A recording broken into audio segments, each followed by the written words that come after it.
Friends, before starting today's horror story, I would like to tell you a very interesting stat. 80% of our viewers who watch our stories haven't subscribed to our channel. And if you are one of them, you have to do a small task where you have to click to the subscribe button and also press the bell icon so that you are the first to get the notification as soon as our video arrives.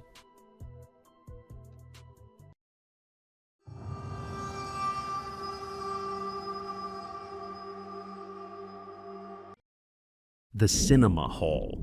The Gold Cinema was, without a doubt, one of the oldest and most popular movie theaters in the city.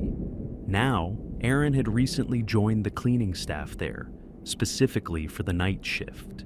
At first, everything seemed perfectly fine, or at least, he thought so. However, there was something about the place that gave him a strange, uneasy feeling. Almost like a quiet tension lingering in the air. Still, considering the circumstances, he didn't complain. After all, the pay was triple the regular rate, and the work itself wasn't overly demanding. Consequently, he decided to stick with it. After about a month, Aaron had developed a clear routine. Every night, as soon as the last show ended around 11:30 p.m., he would ask the projectionist to replay the movie. Then he would sit alone in the dark hall, watching it while finishing his cleaning tasks. Yet, from his very first night, unusual and unsettling things had started happening. For instance, sometimes he would hear screams echoing out of nowhere. Other times, the front seats would flip up on their own.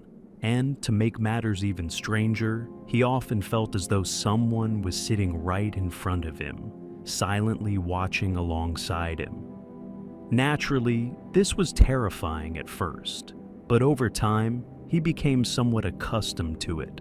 Nevertheless, he never told anyone, mainly because he feared that people might laugh at him or dismiss his experiences. One night in particular, everything escalated. Around midnight, after everyone had left the theater, Aaron decided to take a cup of tea to the projection room. However, when he arrived, the operator was nowhere to be found. He even tried calling him, but there was no answer. So, with a shrug, Aaron went back to the last row, sat down, and decided to wait. Inevitably, exhaustion overtook him, and he fell asleep in the seat.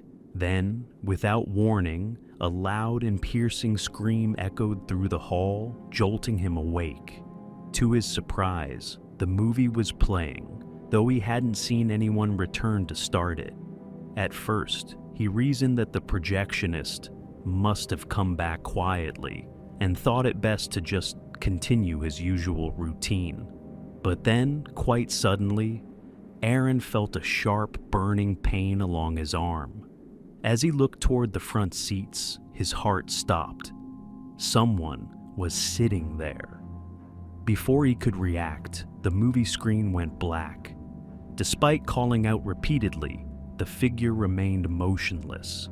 Tentatively, he reached out, and to his horror, his hand passed straight through the person's body. And then, as if the scene could not get any worse, the figure slowly turned its head toward him, revealing a horribly burned, melted face. Aaron was paralyzed with fear. His legs refused to move. When he looked down, he realized with growing terror that burned skeletal hands were crawling out from under the seats, gripping his ankles tightly. Above him, grotesque, disfigured figures emerged from the darkness. They tugged at his hair and whispered in guttural, unearthly voices. Those faint screams he had heard so many times before now filled the entire hall, louder and closer than ever. The burned man and the others moved closer, clawing and pulling at his body. Aaron screamed for help, desperately, but his voice was completely swallowed by the chaos around him. Then, in what seemed like the blink of an eye, someone suddenly shouted his name. He opened his eyes to see the projectionist standing right in front of him. Everything appeared normal. The lights were on, the theater looked completely ordinary, and the movie was running again on the screen. The burned figures had vanished as if they were never there. Trembling and drenched in sweat, Aaron sat down while the projectionist tried to calm him, explaining that when he arrived, Aaron had been thrashing violently in his seat as though caught in a nightmare. Aaron attempted, rather unconvincingly, to convince himself that it had all been a dream. However, when he reached home and removed his shirt, his heart sank. His body was covered in bruises and hand marks, as though someone had physically attacked him. Confused and terrified, he could not make sense of what had happened. The next morning, around 5 a.m., Aaron returned to Gold Cinema.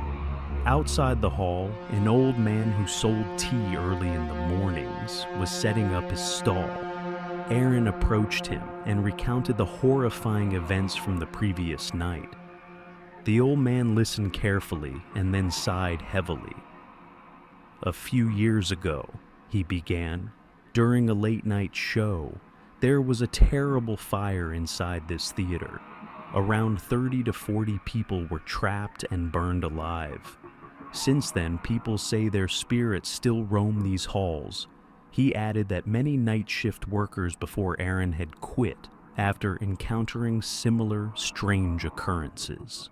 Shocked and horrified, Aaron immediately resigned from his job.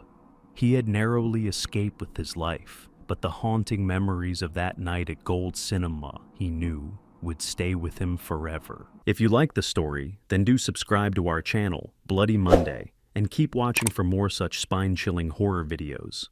Please do share the videos with your friends and family so that we could get motivation for uploading more of such spooky videos. Don't forget to turn on the notification bell so you never miss out on any of our eerie, heart-pounding videos.